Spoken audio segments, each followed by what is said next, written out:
PurrCon stage is back, my friends.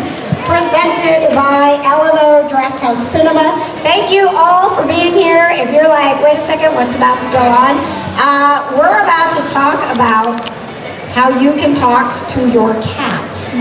Now this is for any animal, but we're going to be talking specifically about tuning into your cat. Those weird behaviors, those things that the vet can't figure out, those things you can't figure out. This is a wonderful way to actually talk to your cat. And I've got two amazing animal communicators here with me, but they have actually helped me learn this skill, and I have talked to their cats. So it is something that you can do, and we're here to talk about it. Cindy Huff and Terri Noftsger back. Please welcome them back to the PurrCon stage.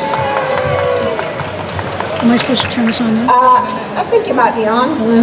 There you go. You're on.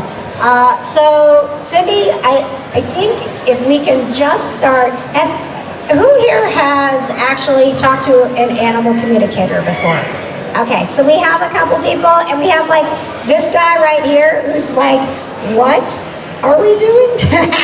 So can we do sort of a basic, this is how it works? Just okay, so am I on? Yep. Am I on? Okay, cool. There are a lot of different ways of getting information, right? So you're using your ears right now, you're hearing, right? I'm looking at you, I'm using my eyes, and we have sense of smell, sense of taste, sense of touch, right? Okay. We share that with cats. We share all of those things with cats, don't we? All right, so all we're talking about with animal communication in a nutshell is I'm adding one more way of getting information to that list, okay? I'm adding something called telepathy.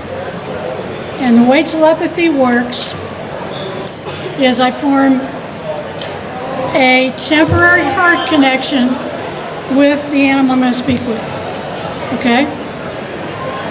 And it takes a few, sometimes with cats it takes a little longer because cats can go into prey animal mode, right? With a horse it can take a little longer.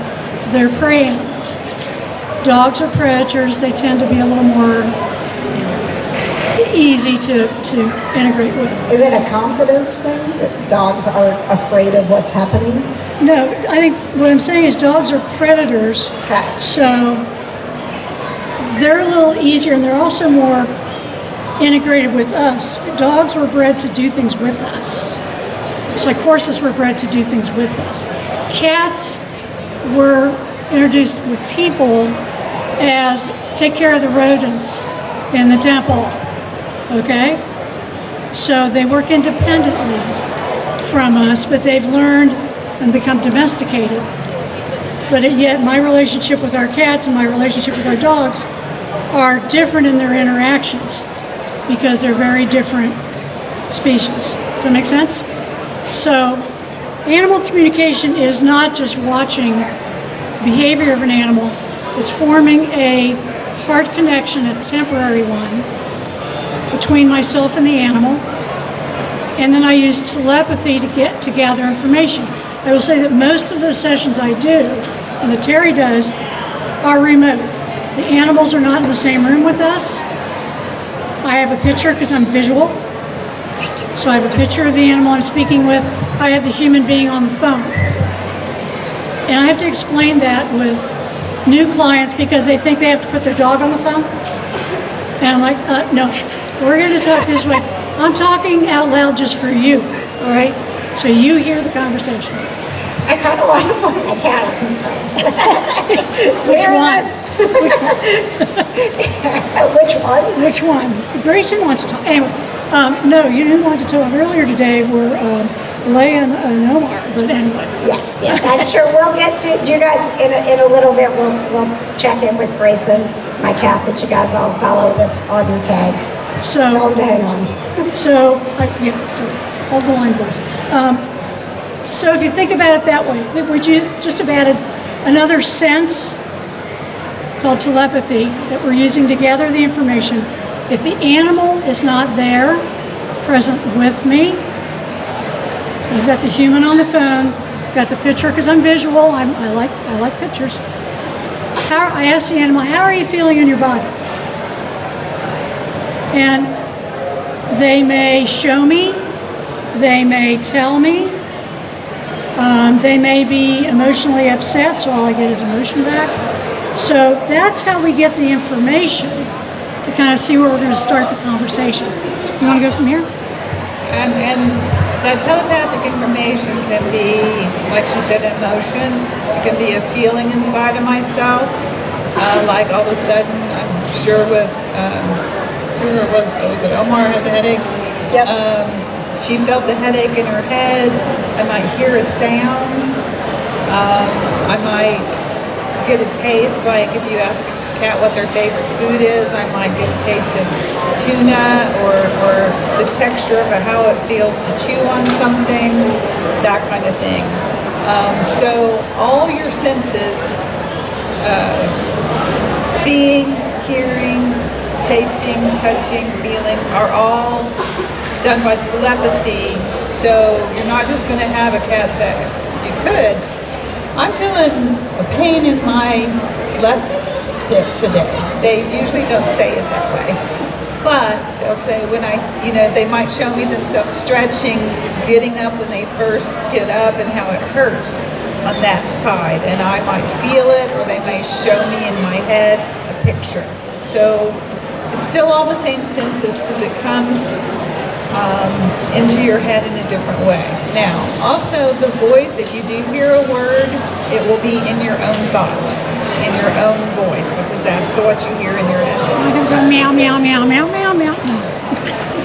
So one of the things when you're practicing this is you want to practice with simple things, like how am I feeling in my body, or how does it feel to chew on that favorite toy? And then pay attention to yourself and see what you get. And you'll go, oh, I know my cat does that, okay? But I want you to have this little concept called a doubt box. And as you practice this, and you can practice with your own cat, you can practice with your friend's cat, okay? Have this imaginary box here. And when you have the thought, oh, I just made that up, take that thought and put it in the doubt box and do it again.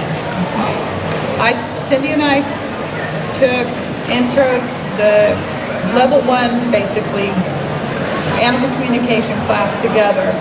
And I promptly, over the next 6 months, talked myself out of it by doubting everything I was getting. So I retook that same class. And this time I was like, well, I was getting things. And so I started refusing to doubt myself. And that's the main thing that blocks us from learning this esoteric skill of animal communication, because it's not like all of a sudden I'm speaking this foreign language and somebody else who speaks Spanish can also understand me, right?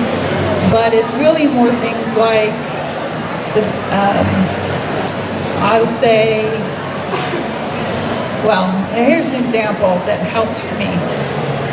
We were in a class, it was a more advanced class, and we went to the house across the road and they had horses. And the human had the question, this horse is having this issue, does the horse think that there's anything that might help him? And what I got in my head was a picture of a bucket full of what to me looked like peanuts in the shell.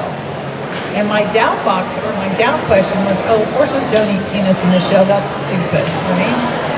But my instructor said, no, just say what you're getting. And I said, well, the horse tells me something that looks like peanuts in the shell would be helpful. That human said, oh yeah, I used to give him a supplement, a horse supplement, that had that shape and look to it. It wasn't peanuts in the shell, but it had that look to it. So if I had refused, if I had let my doubt dominate, the human would not have gotten the information that they needed.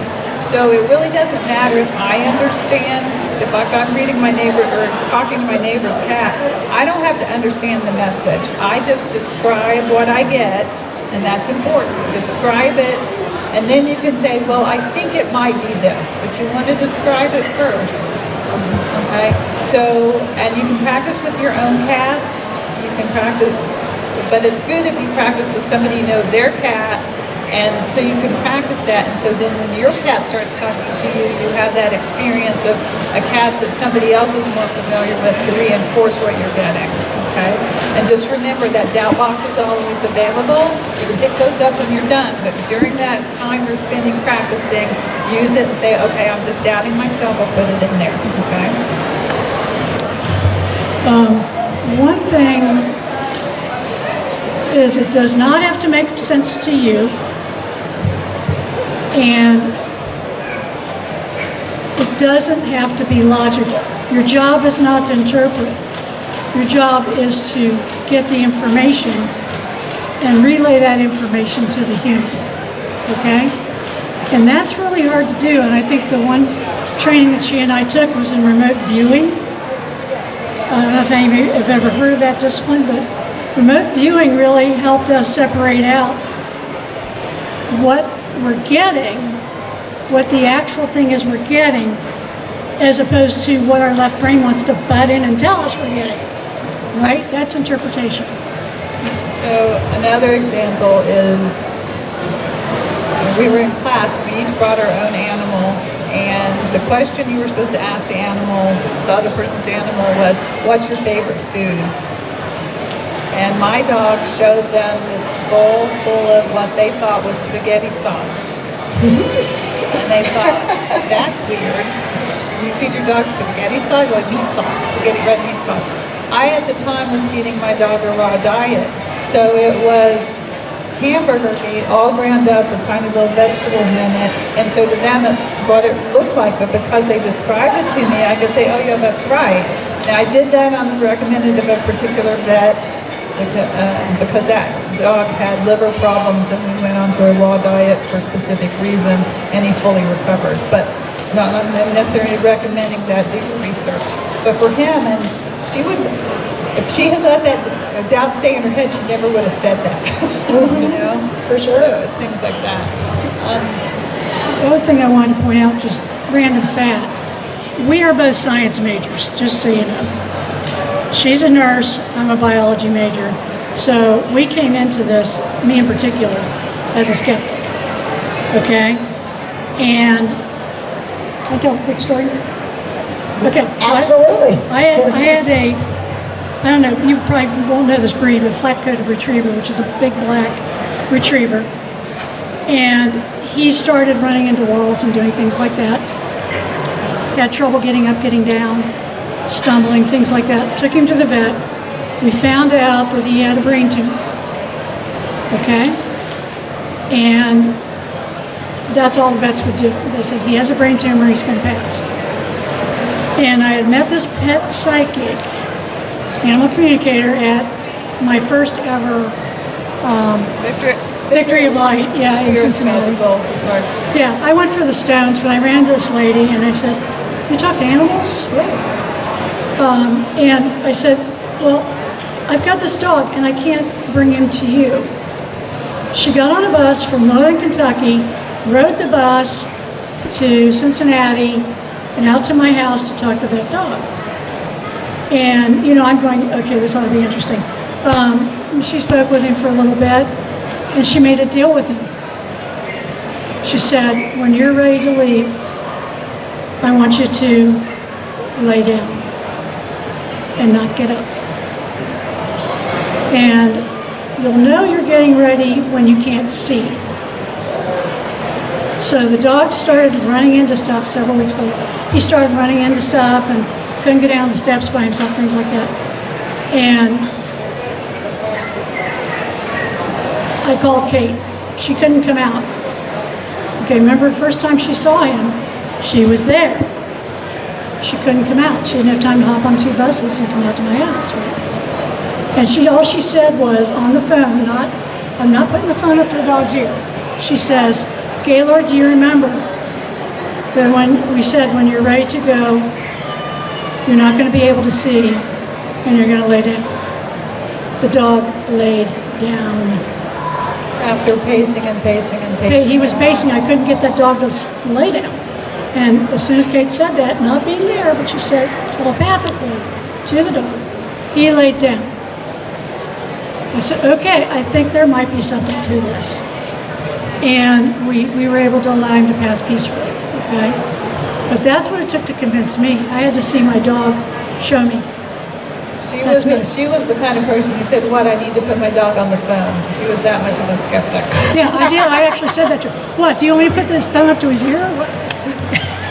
I did. So anyway.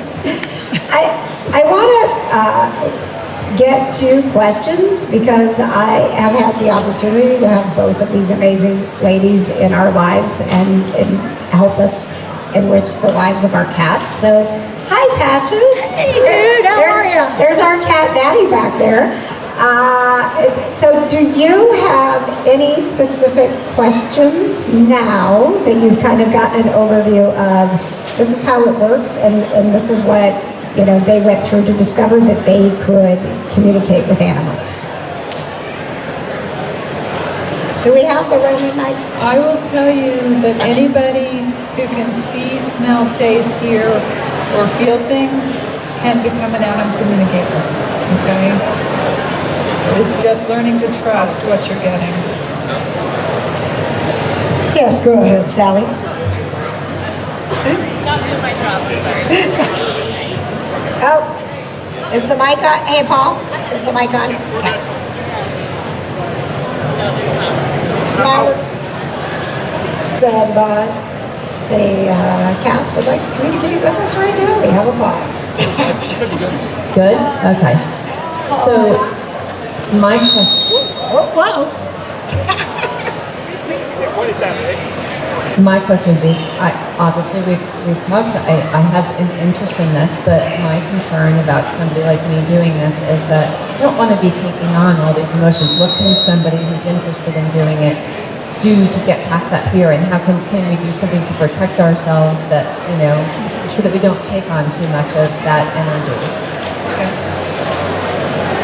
So we talked about it. The first time I connected with the animal, asking them about their health, they were having a lot of hip pain. And I continued to feel that hip pain during the entire session. And I realized that I have the right to say to the animal, I got your message. You don't need to keep sending it that strongly to me. Now, so you can turn that on and off. Like, it's not like I walk down the road and let every animal just bombard me with information, okay? One is I can, if I walk down the street and there's a dog in the backyard, I can talk to them, but I can only talk to them about, isn't it a beautiful day? What do you think about being out here playing? I cannot say, tell me about your family, okay? I cannot do anything. I never even thought about that. Privacy issues. You can't run around getting your neighbors. Most of them aren't really going to gossip about their family anyway, but so I can do that superficial kind of thing. To go deep kind of thing, I need to have the human's permission. For your own animals, what you're going to find is you can get the simple things, like, this feels so fun to play with this one toy, it's a special thing, and you might get, when I hold my pickle, I am just so happy, and you'll feel how comforting that is in your body, that kind of thing. It's a toy, not an actual pickle. But when, Cat people know the pickle. but when it's something like my cat is sick, I don't know what to do, you're not going to be able to get clear information because you have a vested interest emotionally in what's going on. That's when you need to call in the professional or somebody who does this for you, who may care about you and your cat, but like I have a distance from you emotionally where I can see the clear picture because it's not my cat, right? So like I said earlier when I was talking, we have a friend who's an animal communicator that we call on for our own animals. I can get information, but our own animals are going to protect us as well. Not only does a cat instinctively hide that they're sick, they're going to protect us too because that's part of their job is to take care of their humans. So another thing to tell your animals out loud is that if you're going through an emotional issue or you have a physical illness, they don't need to take it on for you. because they will try. What you tell them is, I'm a human and I need to deal with my human things. Your job with me is to be next to me and comfort me and entertain me and make me smile and that kind of stuff. Be a good companion cat, and I will work on, I promise you that I will do my best to be healthy and take care of my own emotions. I think the word steward is a good word to use for our role with our animals.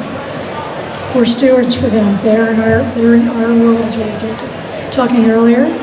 And so we're the stewards. We're helping them to be healthy.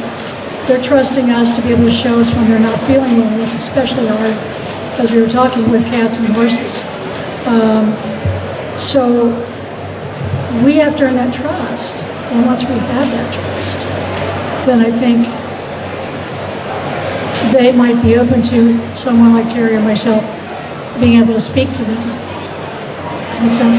So then the other piece is, for you and your cat, you never have to go into the hard emotional part with them. You can just do the fun things like, show me which is your favorite toy. Tell me how it feels to play with that toy. Or you can say, you know, those kind of simple things. So we can, I get they're protecting, we can't have the same kind of communication that you would be able to. But when we are talking to them, they will receive the messages. If we're saying, like, I was explaining before, a behaviorist told me to tell my cat, you know, what his job was. So when we are sharing things like that, they are understanding what we are saying. Right, because Pictures in the head. they pick up on the pictures in your head, which is why it's important to talk out loud, okay? Because you become more methodical or chronological or whatever in your speaking, where in your thoughts you might be thinking 12 different things, and they're picking up on all of those, okay? So for example, I had one client who has a cat who started peeing outside the litter box. They'd been to the vet, they'd done all the things, and the cat was still doing it, and so I kept saying, are you sure not? Because the cat was showing me something had changed in his environment. And she said, no, we haven't done any of that. And what they had done is they put their house up for sale. And so the cat knew things were changing, and the human was worried about all that stuff, but in the actual in-house environment, she hadn't changed anything, but the cat knew. And once I knew, and this took like 3 sessions, she called me, before she told me that, and I was able to tell the cat, you know, your home is with your people. Your house might change, but your home is with your people, and your people will take you with them. This is the plan. The cat stopped peeing outside the litter box, okay, because they were so ungrounded and sure or afraid. I'm pretty sure, if I remember right, it was a cat that had come from rescue. So ending up in rescue was a distinct possibility to that cat. So it can be something subtle. I had another client whose cat, they cut down a tree outside, and that totally messed the cat's energy up, because the cat's energy field is a lot bigger than you think. Cats in particular, it can be, well, we lived in the country. We had 3.5 acres. We had, you were talking earlier, I think when we were talking to you. We had one cat that decided no other cat was supposed to be on that 3.5 acres. And they set up an energetic boundary, and it worked for a long time. Until Frank came. Frank blew it. But, you know, so the energy bubble of a cat is huge. And that's, I think when we were talking earlier with you, we don't very often do house calls with cats. And one of the reasons is we're coming into their energy field. And I can have fairly strong energy. So it's difficult. It can be, you have to be very careful with cats. And that's part of the reason too, when we talk about, you know, we have a strange behavior, right? And we don't know where it's coming from. If their energy is reaching out of your house, there may be a cat that you've never seen. There may be energy from your neighbors you don't know about, right? So it is actually really good with your cats, when we're talking about talking to them out loud, that you can tell them they can bring their energy in. And you can tell them that they can bring their energy out. So when they start to understand that, it actually immediately allows them to feel safer, because they may not have known that they don't have to take all of this in, because if they were living outside, they need that big energy field. We've brought them in, and sometimes they just don't know that they don't have to be on alert and they don't have to be taking it all in. Even when you're going through stressful times, it's really important to say to your cats, this is mine, this is not yours. And to tell them it's okay to bring it in. Like they can control it, but sometimes they don't know that. So it's just helping them and realizing that that's a thing. Just like you, I had my cat Mandy. I had no idea. When I started working afternoons instead of mornings, that was the first time that my husband was getting home from work before I was, right? So he was home for a few hours before me. And he knew when I was at the subdivision, because she was at the door howling. And I was like, I do not need to know that she howls at the door for me, but like, she knew. Like, so I actually did have that conversation with her. I'm like, you can, if that makes you feel good, to, like, you know about what time I'm getting home, but you don't have to do that, right? So that is communication that you can have. And I know all y'all, when you leave, you already talked to them, right? You're like, hey, I'm gonna go to PurrCon today, right? Maybe you won't get your lunch, but I'll be home before dark. We all do that, right? They're listening. We are doing that because they have asked us, and we didn't even realize it. They want us to tell them what we're doing. So you think, like, people will be like, do you really tell your cat where you're going every time you leave your house? Yes, I do. And you can think it's funny, but they need it. Like, dude, so like, think about how you can incorporate that into other things, right? Of just telling them, sharing with them out loud, and giving them that ability to feel safe. Because if they know something's coming, they have the better opportunity to process it and be ready when it happens. Now, not all the time, right? But like, it's the opportunity for them to understand their world a little bit better. Yeah, we always tell our animals that we're here for the weekend. So we always tell our dogs and our cats, we're going to be gone for, well, Mama Cindy's going to be gone for 3 nights. 3 darks. Time by light and dark. So 3 darks. Mama Terry's going to be gone for 12 darks.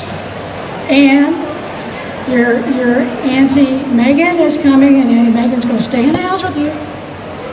And, your Aunt Angelica's going to come in and check on you one day. And so they're going to come in. You're going to have somebody here with you. Our pet sitters are their honorary aunts. They're aunties, yeah. Aw, ours too. Aunt Laura is here right now. Everybody give it up for Aunt Laura. She's the reason that we can leave our house. Do we have any other questions? Cool. We've got a couple of minutes, so Cindy and Terri are going to be doing a private gallery reading at 4 o'clock. If you head over to the KJ Today booth, you can upgrade to the Super Pass, which gives you like this awesome bag worth like $70 worth of cool stuff for you and your cat. But it also will allow you into the private gallery reading where we're going to be talking to cats.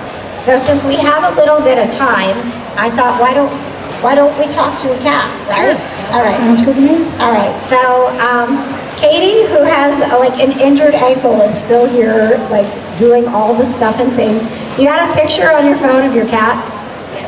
Do you need someone to bring it up since your ankle's a little wonky? Yeah, I think I'm okay. Okay. I need it. Sit, All right. sit.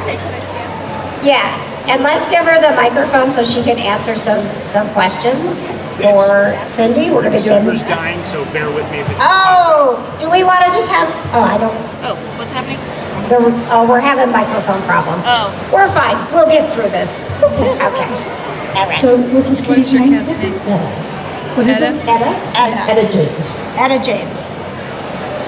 Oh, you're both, like it's like you get a whole team of communicators here. So what did you want us to ask Etta? I'd like to know why she's so angry with her. Why she's so angry with everyone. Can I ask you to rephrase it? What's the behavior that you notice? Why does she feel that she needs to attack? Thank you. Okay. And she attacks everyone in the house? Yes. So we need to introduce ourselves. Hello. Yeah. We're some strange people who are sitting here with your mom. We're just going to ask you questions. So,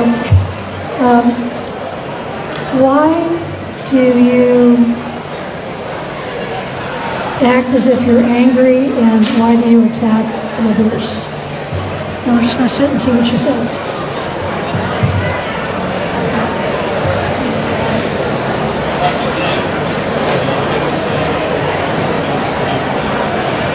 She's a pretty little flame point like Johnny Storm. Well, the first thing is I let her know how beautiful she is. Okay, and she says, of course I am. But then she was like, why aren't you home? That was the first thing she said to me. For me, Before we asked the questions. we get things differently too, because we're different people.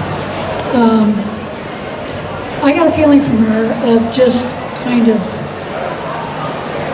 being a little uncomfortable, like her energy's spiking out in different directions, trying to feel safe. Okay, she's trying to get her boundaries in so she knows that she's safe, okay? And so she's a little uncomfortable right now. She gives me the feeling of wanting to control everything, and when people move too fast, that's a problem for her. A suggestion would be get some energy work to work on preparing the edges of her energy field. They feel very ragged, and she doesn't know how to fix it. It's just a suggestion. There's lots of different practitioners that can do that. Also, I would suggest, have you ever heard of Rescue Remedy? And then KJ has something also for cats and anxiety. Yes, my Storms and Melodies remedies. We use both, by the way. She probably needs Calming the Storm. Yes. Yeah. So that will help her because she's also forgot. She also, when Cindy talks here, I'm gonna remind her how to ground her energy into the earth, okay? Because when a cat's super stressed, they a lot of times pull their grounding up, and that makes them even more stressed. Okay? I've got a question for you. Has she had any digestive issues recently? Not that you're aware of, but veterinarians gave her Oh, she had antibiotics for a UTI. Okay, Okay. okay. Because I'll translate this for you. What I'm getting is kind of discomfort underneath my right side, underneath my ribs. Okay. It feels more GI. I'm not diagnosing here or anything like that. It's just where I'm getting. she's not verbal girl. Okay. So that may be a little more recent. So that's something to watch for a little bit. The other thing I want to ask is, how old is she again? She's 14 and a half. Okay. I'm going to make a suggestion to you. This is just a practical suggestion. Pay attention when she lays down. Pay attention when she gets up.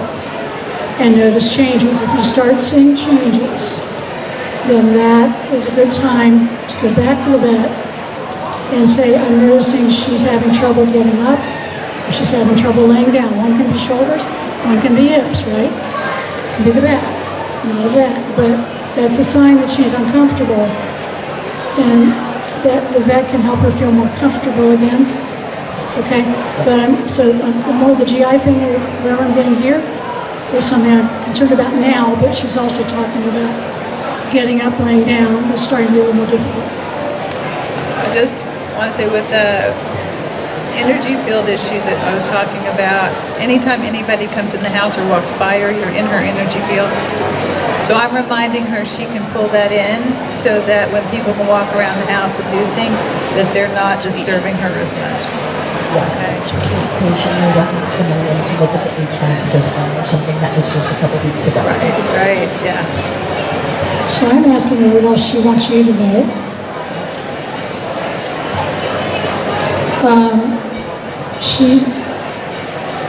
Two things. One is she's showing me, and I'll tell you I got the information. She's showing me putting a paw on either side of your shoulders and putting her head here. That usually is I love you. I love you. She's yours. She understands. She's yours. You're hers. She gets it. The other thing, yeah, what? Are you moving soon? Not that I'm aware of. I'm hoping not to. Have you been moving stuff around in your house or anything like that? Well, I actually fell down my stairs on Tuesday, and we were talking about, I hate this house. So she was about that, about my health of spinning around. Yeah. But we may need to move. Well, I'm letting her know right now you're staying where you are, but there may be another, maybe you might have a new place, you know, in the future, but right now Mommy's staying put. So you. And your mom will talk out loud to you about it when and if that happens. Okay? She also wants you to know that she's not meaning to be crabby. Yeah. But sometimes she just is. Very much like me, saying that he's very much like me. Has she always been? Yes. Like, okay. So yeah, it may just be that energy shift, that healing that she needs. Yes. This is not like a plug by any means, but I do want you to know before we wrap up that not only is Terri a communicator, but she does this really cool thing called crystal surgery, and I'll let her describe it for you. But when we were talking about the energy work, because you know, you're in my club, you know, Melody, right?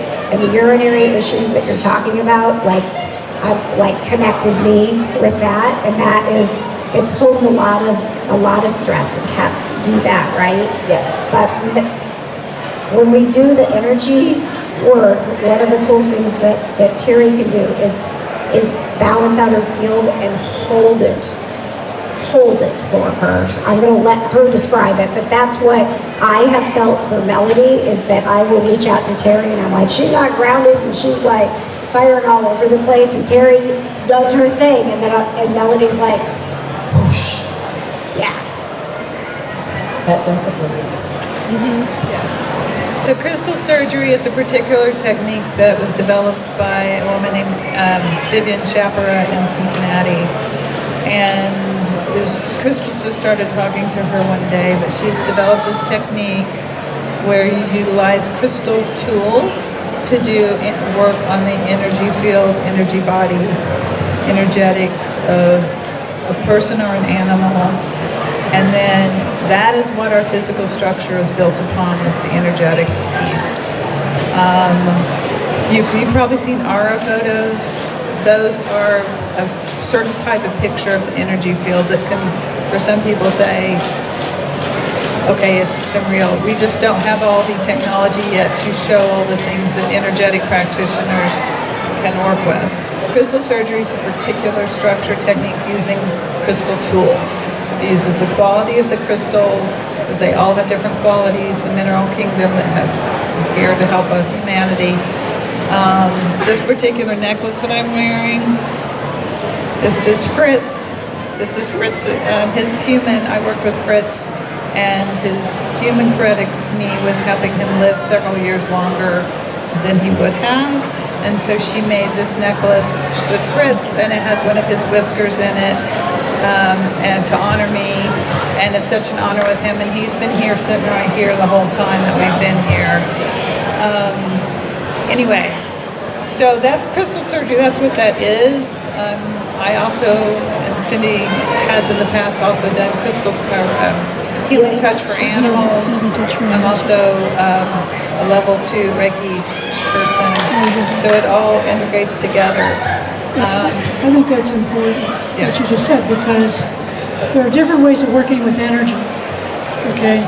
Terri utilizes crystals, the properties of crystals to work with things energetically at a deeper level, but you can also use Reiki as one way of modulating energy. Healing touch, whether it's for people or for animals, there are separate courses for that, but it's working with the energy field in a different way and manipulating the chakra system, okay, to open up chakras. You have chakras in all your joints in your body, so do animals. I'm not waving at you, sir, but hi. So if you think about it that way, you go with the major chakras, and then you go down to the minor ones. So if you have an animal with a hip problem or something like that, you do the general chakras, and then you go start on the joint chakras and see if those are open or not. Okay, so I'll be quiet. So some different things I do is I'm also a teacher of the Alexander technique. I won't explain that, but I help an animal to know how its energetics, its physical form works with its energetics.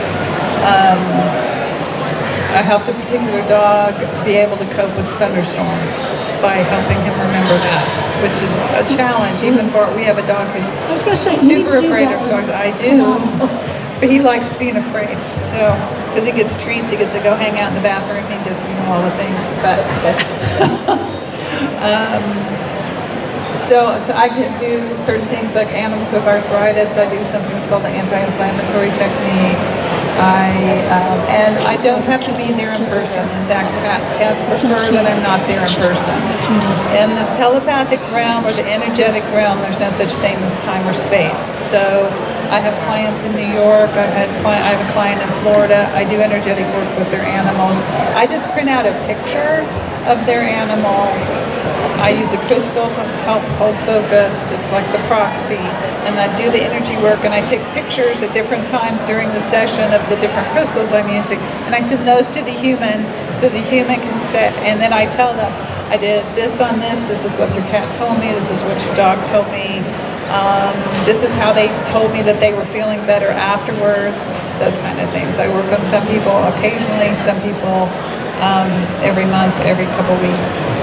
It really is, it's been very effective for Melody and for Grayson when he has gotten a little untethered because of his long-term flare-ups of inflammation. So that's one of the things I'm going to be talking about in the Super Cat Parent Society and doing that webinar is getting into this, because like I charge these with Reiki energy. I'm a Reiki master. And really just some of these other things that you can do, like helping them with their energy field. It's so important for cats, and it's so easy to do once you understand how to communicate with them, how they can be happier in their body and stay in it. So And the happier our pets are. Yes, exactly. It works out great. So I'm going to wrap this up so that Cindy and Terri can get over to the gallery reading. Katie's actually going to escort you to your private room. If you guys are interested, you want Cindy and Terri to talk with your cats. If dogs come through, it's fine. Like, I'm not going to sit in that room and be like, no dogs today. So you can upgrade if you haven't already, get the Super Pass and join Cindy and Terri. We also have another animal gallery reading tomorrow. If you have something you got to do now, you can upgrade today and you can be with them and experience this tomorrow. So thank you guys so much for being here. Thank you, Cindy and Terri.